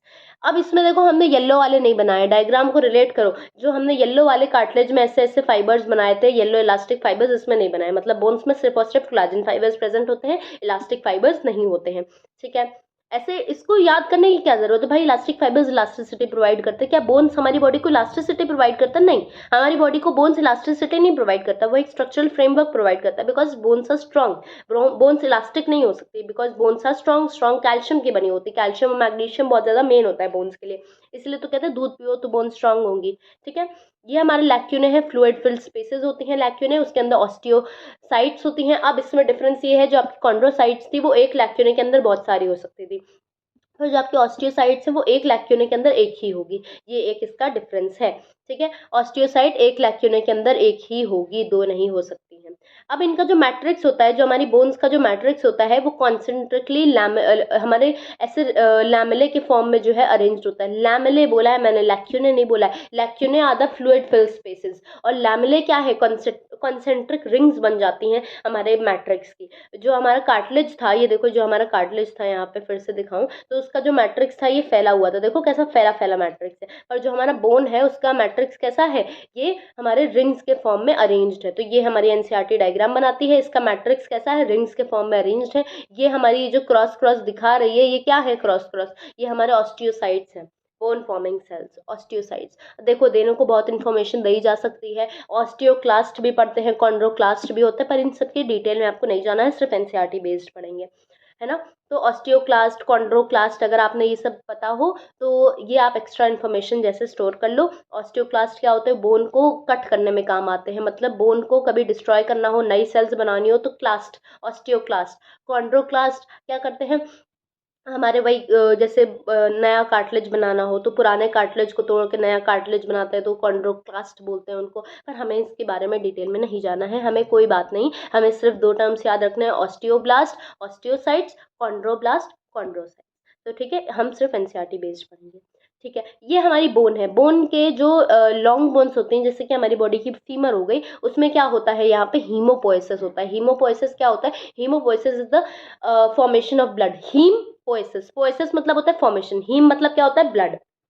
तो हीमोपोएसिस होता है हमारे कहाँ पे, लॉन्ग बोन्स में होता है, रेड बोन मैरो के अंदर होता है। ये देखो यह है हमारा रेड बोन मैरो, यहाँ पे हीमोपोएसिस होता है। हीमोपोएसिस होता है in bone marrow of long bones, bone marrow of long bones में क्या होता है, हीमोपोएसिस होता है। बोन और कार्टिलेज में डिफरेंस वैसे तो बता दिया, एक बार और देख लेते हैं। मैट्रिक्स कैसा होता है, रिंग्स के फॉर्म में अरेंज होता है, अभी बता दिया। कॉन्सेंट्रिक लैमेले होते हैं। मैट्रिक्स कैसा होता है, स्कैटर्ड होता है। एक लैक्यूने में एक ही ऑस्टियोसाइट होगी, एक लैक्यूने में मोर देन वन कॉन्ड्रोसाइट भी हो सकती है। Matrix is hard and non pliable, matrix is soft and pliable. ठीक, इतनी बात क्लियर हो गई। और एक पॉइंट ये है कि बोन्स में कोलाजन फाइबर्स होते हैं सिर्फ, क्यों, क्योंकि कोलाजन फाइबर्स का क्या काम होता था, स्ट्रेंथ देने का काम होता था। और इलास्टिक फाइबर्स और कोलाजन फाइबर्स दोनों कार्टिलेज में मिलते हैं, इसको रटना नहीं। एक बात बताओ कि बोन स्ट्रेंथ देती है हमारी बॉडी को, कोलाजन फाइबर्स क्या देते हैं, स्ट्रेंथ देते हैं, ठीक है। तो हमें इससे पता चल गया कि बोन्स में क्या होंगे, सिर्फ और सिर्फ कोलाजन फाइबर्स होंगे, है ना। बोन्स हमें इलास्टिसिटी तो देंगी नहीं, है ना, बोन्स तो हार्ड हार्ड होती हैं, तो वो हमें इलास्टिसिटी क्यों देंगी, कार्टिलेज देगा ना हमको इलास्टिसिटी। तो इसमें इलास्टिक फाइबर्स और कोलाजन फाइबर्स दोनों होते हैं, ठीक है। अब हम आते हैं हमारे मस्कुलर टिश्यू पे, बहुत बड़ा नहीं है मस्कुलर टिश्यू, हम जानते हैं हमारी बॉडी में बहुत सारी मसल्स होती हैं, और muscles is made up of myofibrils. Muscles किससे बनी होती है, मायोफिब्रिल्स से बनी होती है। मायोफिब्रिल्स क्या होते हैं, बहुत ज़्यादा फाइन फाइन फाइबर्स होते हैं, है ना। कैसे फाइबर्स होते हैं, फाइन फाइबर्स होते हैं, मायोफिब्रिल्स होते हैं। इसके बारे में लोकोमोशन एंड मूवमेंट में डिटेल में हम पढ़ेंगे भी। अब हम सबसे पहले अपनी सबसे पहली मसल का नाम पढ़ते हैं, जो कि है हमारे स्केलेटल मसल। हमारी कौन कौन सी तीन टाइप की मसल होती है, स्केलेटल, स्मूथ और कार्डियक।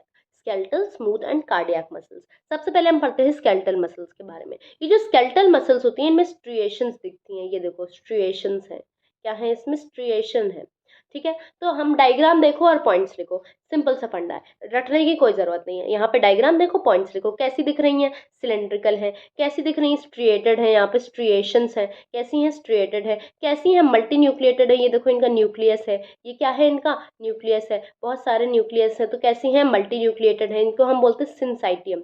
सिंसाइटियम वर्ड जो आता है वो मल्टी न्यूक्लिएटेड कंडीशन के लिए आता है, क्या बोलते हैं, सिंसाइटियम। कैसी हैं, अनब्रांच है, कोई ब्रांचिंग है क्या इनमें, नहीं ना, तो ये कैसी हैं, अनब्रांच है। और कैसी होती है, वॉलेंट्री होती है, हमारे कंट्रोल में होती है। अगर मैं कहूँ मेरा ब्रेन सिग्नल दे कि हाथ को मोड़ो, तो मैं हाथ को मोड़ लूंगी, हाथ को खोल भी दूंगी, हाथ को मोड़ भी लूंगी। तो ये कैसी, वॉलेंट्री, अपनी विश से मैं कंट्रोल कर सकती हूँ, वैसे तुम भी कर सकते हो, ठीक है। ये है, अब ये देखो हमारा ये जो हमारे sheath of tough connective tissue encloses the bundle of muscle fibres. जो हमारे मसल फाइबर्स होते हैं, जो कि हमने मायोफिब्रिल्स अभी ऊपर पढ़े, उनमें क्या होता है, एक शीथ होती है जो कि बहुत टफ कनेक्टिव टिश्यू की बनी होती है, उसको प्रोटेक्शन का काम देती है। तो ठीक है, ये हमारा हो गया sheath of tough connective tissue, क्या करती है, मायोफिब्रिल्स को इंक्लोज करती है, ठीक है। फिर आता है हमारा अच्छा, जो हमारा स्केलेटल टिश्यू होता है वो क्या होती है, फास्ट कॉन्ट्रैक्शन शो करती है। मेरे ब्रेन ने सिग्नल दिया इसको कॉन्ट्रैक्ट करो, मैंने तुरंत कॉन्ट्रैक्ट कर लिया, with in seconds, with in seconds contraction हो गया। दे कॉन्ट्रैक्ट वेरी वेरी फास्ट। अगर कॉन्ट्रैक्ट फास्ट ना करते तो क्या तुम भाग पाते? भागते भी तो अपनी मर्जी से हो, पैर की मसल्स को अपने मर्जी से चलाते हो ना, स्केलेटल मसल्स है वो। तो अगर तुम जल्दी जल्दी वर्क नहीं करोगे, जल्दी जल्दी मतलब अगर वो जल्दी कॉन्ट्रैक्ट नहीं करेंगे तो तुम भाग ही नहीं पाओगे, क्योंकि उनका कॉन्ट्रैक्शन ज़रूरी है। कॉन्ट्रैक्शन रिलैक्सेशन तभी तो भागोगे। ठीक है, इजीली फटीग है, भागने के बाद क्या होता है? दौड़ जाते हैं। फटीग मतलब होता है थकना। तो इजीली फटीग हो जाती है ना, बैठे बैठे थक जाता है, कमर में दर्द हो जाता है। क्यों? क्योंकि these are skeletal muscles, they get easily fatigue. इसीलिए कहते हैं एक्सरसाइज करते रहो। एक्सरसाइज करते रहोगे, इनकी आदत बनी रहेगी, तो ये जल्दी जल्दी फटीग नहीं होंगी। जो एथलीट्स होते हैं वो ज़्यादा देर तक दौड़ लेते हैं, क्यों? क्योंकि उनकी स्केलेटल मसल्स बहुत ही ट्रेंड और टोन्ड होती हैं। ठीक है, जैसे एग्जांपल बाइसेप्स, अभी मैंने बताया बाइसेप्स, जब चाहो फोल्ड कर लो, जब चाहो खोल दो। लिख रहे हो तो तुम्हारी बाइसेप्स का काम हो रहा है। स्केलेटल मतलब तुम्हारे वॉलेंट्री एक्शन है ये, है ना। वॉलेंट्री मतलब क्या होता है? जो आपके ब्रेन से कंट्रोल्ड हो। इनवॉलेंट्री मतलब क्या होता है? जो आपके ब्रेन से कंट्रोल ना हो, आप उसको कंट्रोल नहीं कर सकते हो। फिर आते हैं स्मूथ मसल्स। स्मूथ मसल्स ऐसी दिखती हैं। स्मूथ मसल्स में देखो कोई स्ट्रिएशन दिख रही नहीं ना, तो इसीलिए इनका नाम है स्मूथ। क्यों? क्योंकि इनकी अपीयरेंस कैसी होती है? स्मूथ होती है। इसमें कोई स्ट्रिएशंस नहीं होती, कोई स्ट्राइप्स नहीं होती। ठीक है, कैसी है? फ्यूजी फॉर्म्ड है। देखो फ्यूजी फॉर्म दिख रही है, ऐसे फ्यूज हो गई नीचे आके। कैसी है? फ्यूजी फॉर्म्ड है। कैसी है? स्पिंडल शेप की है। Taper eight both the ends, देखो ये टेपर हो गई, यहाँ पे पतली पतली सी टेपर हो गई, यहाँ पे भी देखो टेपर्ड है। तो ये क्या है? These are tapered at both the ends, these are fusiform, these are spindle shape, no striations, these are uninucleated. क्या इसमें मल्टी न्यूक्लिएटेड कंडीशन दिख रही? नहीं ना, सिर्फ एक ही एक न्यूक्लियस है। तो these are uninucleated. No striations uninucleated. Involuntary होते हैं, ये हमारे कंट्रोल में नहीं होती है। जैसे हमारा स्टमक जब चर्निंग करता है, हमारा स्टमक को तुमने खाना दिया तो स्टमक क्या करेगा? उसको चर्न करेगा कि जल्दी जल्दी खाना तैयार हो जाए, है ना। उसमें HCl मिक्स करेगा, उसमें ये सब करेगा। तो वो क्या है? स्मूथ मसल का काम है। तुम सो रहे हो तब भी तुम्हारा स्टमक काम कर रहा है, तो क्या तुम उसको सिग्नल दे रहे हो कि स्टमक स्टमक मैंने खाना दे दिया, अब तुम इसकी चर्निंग करो? नहीं ना। तो ये तुम्हारे अंदर, ये तुम्हारा इनवॉलेंट्री एक्शन है। जो हमारे स्मूथ मसल्स हैं वो क्या है? इनवॉलेंट्री है। जैसे कि हमारे सारे इनर ऑर्गन्स, इंटरनल ऑर्गन्स की जितनी भी मसल्स हैं वो कैसी होती हैं? इनवॉलेंट्री होती हैं। ठीक है, इसमें सेल जंक्शंस प्रेजेंट होते हैं। क्या होते हैं? सेल जंक्शन प्रेजेंट होता है। ये देखो दो स्मूथ मसल्स कैसे कनेक्टेड है? सेल जंक्शंस की मदद से कनेक्टेड है। स्लो कॉन्ट्रैक्शन होता है, स्लोली स्लोली स्टमक अपना खाना जो है चर्न करता है। स्लो कॉन्ट्रैक्शन होता है, बहुत फास्ट नहीं होता। स्लोली फटीग होती है, मतलब जितनी जल्दी स्केलेटल मसल्स फटीग हो जाती है उतनी जल्दी ये फटीग नहीं होती। या तुम्हारा स्टमक ऐसा कहता है कि यार बस तुमने आज मुझे बहुत खाना दे दिया, अब मैं नहीं चला पाऊंगा, मेरी अब स्मूथ मसल्स ने कह दिया मैं थक गई हूँ। नहीं ना, बहुत कम थकती हैं, दे गेट स्लोली फटीग्ड। ठीक है, walls of the blood vessels, vessels of the stomach and intestine, मतलब कहाँ कहाँ पाई जाती है? वॉल्स ऑफ ब्लड वेसल्स में पाई जाती हैं, स्टमक में पाई जाती हैं और इंटेस्टाइन में पाई जाती हैं। ठीक है, सारे आपके इंटरनल ऑर्गन्स में पाई जाती है। कार्डियक मसल्स, नाम से समझ में आ रहा है हार्ट में पाई जाती है। कार्डियक मतलब हार्ट होता है।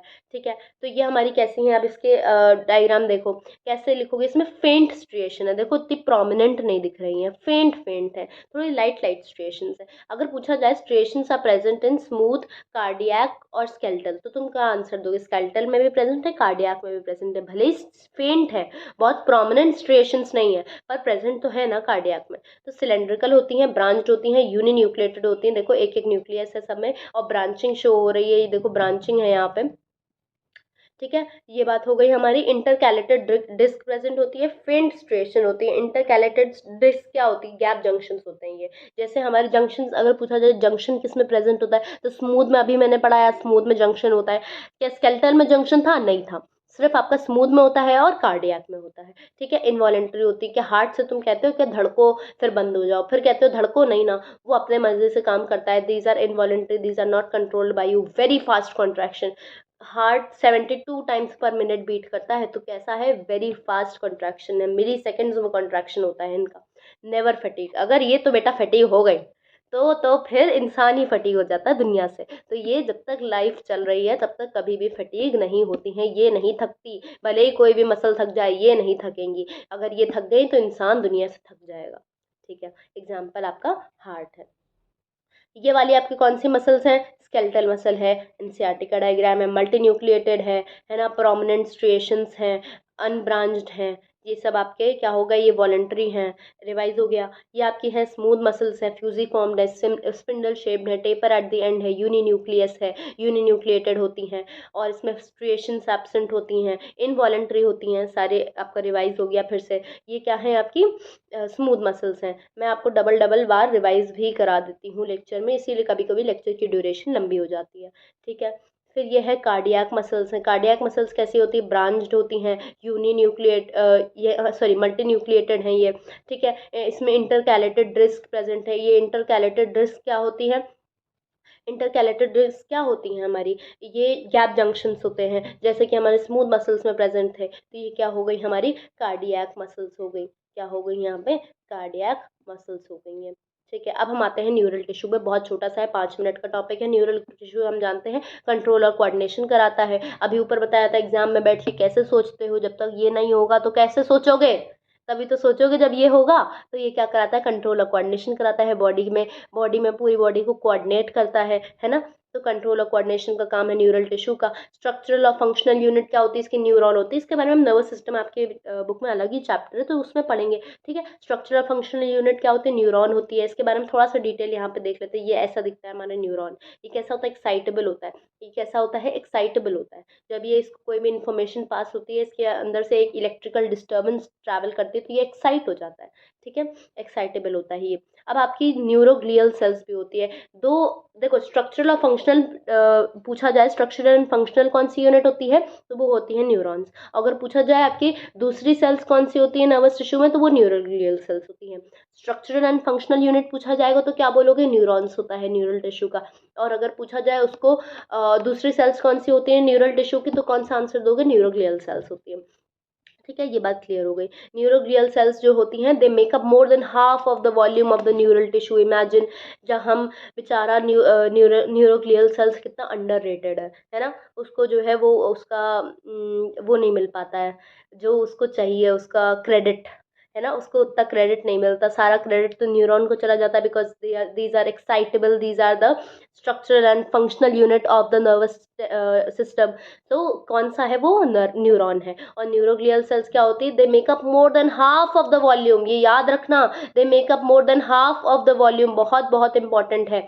क्यों, क्योंकि ये जो है मोर देन हाफ बनाती हैं। मतलब ज़्यादातर न्यूरॉन नहीं होते, ज़्यादा न्यूरोग्लियल सेल्स होती हैं। न्यूरॉन्स तो कम होते हैं पर न्यूरोग्लियल सेल्स ज़्यादा होती हैं, मोर देन हाफ परसेंटेज में होती हैं, ठीक है। These are important. Non excitable होती है न्यूरोग्लियल सेल्स, कैसी होती हैं, नॉन एक्साइटेबल होती है। न्यूरॉन कैसा होता है, वो एक्साइटेबल होता है। न्यूरोग्लियल सेल्स कैसी होती है, नॉन एक्साइटेबल होती है। ये है आपका न्यूरॉन का डायग्राम, ये है आपका ये आपका न्यूक्लियस है, ये आपकी सेल बॉडी है जिसको साइटोन बोलते हैं, ठीक है। ये आपकी डेंड्राइट्स हैं, ये निसल्स ग्रैन्यूल है, और ये क्या है आपकी माइलिन की शीथ है, ये क्या है आपका एक्सॉन है। ये सब यहाँ पे बस एक ब्रीफ ओवरव्यू दे रही हूँ, जिनको याद है वो ठीक है, नहीं याद है तो हम नर्वस सिस्टम में पढ़ेंगे, यहाँ पे पढ़ने की कोई ज़रूरत नहीं है। ये आपका एक्सॉन टर्मिनल है, एक्सॉन टर्मिनल से ये आपकी नर्व्स निकल रही हैं, नर्व एंडिंग्स हैं। और ये आपकी क्या है, साइनेप्टिक नॉब है, यहाँ पे न्यूरोट्रांसमीटर स्टोर होते हैं जिससे कि इन्फॉर्मेशन ट्रैवल करती है। ये देखो आपकी यहाँ से एक इलेक्ट्रिकल डिस्टर्बेंस चल के आई है, जिससे करंट भागता है ना, वैसे न्यूरॉन्स में भी एक इलेक्ट्रिकल डिस्टर्बेंस भागती है। तो ऊपर से नीचे जो है क्या हो रही है, the electrical disturbances running through out the neuron. ऊपर से नीचे electrical disturbances running through out the neuron. Electrical disturbance runs through out the plasma membrane. उसके पूरे जो न्यूरॉन है उसका जो प्लाज्मा मेम्ब्रेन है, ये सब क्या है, इसका प्लाज्मा मेम्ब्रेन ही तो है। तो ये क्या कर रही हैं, यहाँ से पूरा रन कर रही हैं न्यूरॉन के थ्रू। और एक क्या यहाँ पे ये क्या बन जाता है, साइनैप्स। साइनैप्स क्या होता है, एक पॉइंट होता है जहाँ पे दो न्यूरॉन का कॉन्टैक्ट होता है ना। फिजिकल कांटेक्ट नहीं होता, दो न्यूरॉन जो है दूर दूर होते हैं, है ना, फिजिकली कांटेक्ट नहीं करते, चिपकते नहीं है आपस में, दूर दूर होते हैं। तो ये देखो ये है आपका एक न्यूरॉन जिसकी नर्व एंडिंग्स ये है, न्यूरॉन की क्या है, ये नर्व एंडिंग्स है। और ये क्या है, न्यूरॉन की डेंड्राइट्स है। दूसरे वाले न्यूरॉन की क्या है, ये डेंड्राइट्स है, इसको अलग कलर से बना देते हैं। ये देखो ये दूसरे वाले न्यूरॉन की क्या है, ये डेंड्राइट्स हैं। तो ये एक न्यूरॉन की डेंड्राइट्स और दूसरे न्यूरॉन की नर्व एंडिंग्स जब क्या करती हैं, आपस में एक कॉन्टैक्ट बनाती हैं, उसको हम क्या बोल देते हैं, इस पॉइंट को हम क्या बोलते हैं, यहाँ पे इस पॉइंट को क्या बोलते हैं, हम साइनैप्स बोल देते हैं। This is known as synapse. Transfer of impulse होता है, एक न्यूरॉन से दूसरे न्यूरॉन में ट्रांसफर ऑफ इम्पल्स हो जाता है। So this ends our chapter here. Thank you so much for this. If you have watched this video till the end, I hope everything would have been very very clear. सब याद भी हो गया होगा। Lecture का duration इसलिए ज़्यादा हो जाता है जिससे कि हम इसी लेक्चर में सब कुछ याद कर ले। भले ही ये वन शॉट है पर मैं चाहती हूँ सब कुछ याद हो जाए। ट्रस्ट में अगर आपने ये करा है, आपका हर एक क्वेश्चन, चाहे वो नीट का PYQ हो, चाहे वो आपके स्कूल का क्वेश्चन हो, सब कुछ सॉल्व हो जाने वाला है। Thank you and do like and subscribe to the channel. Thank you.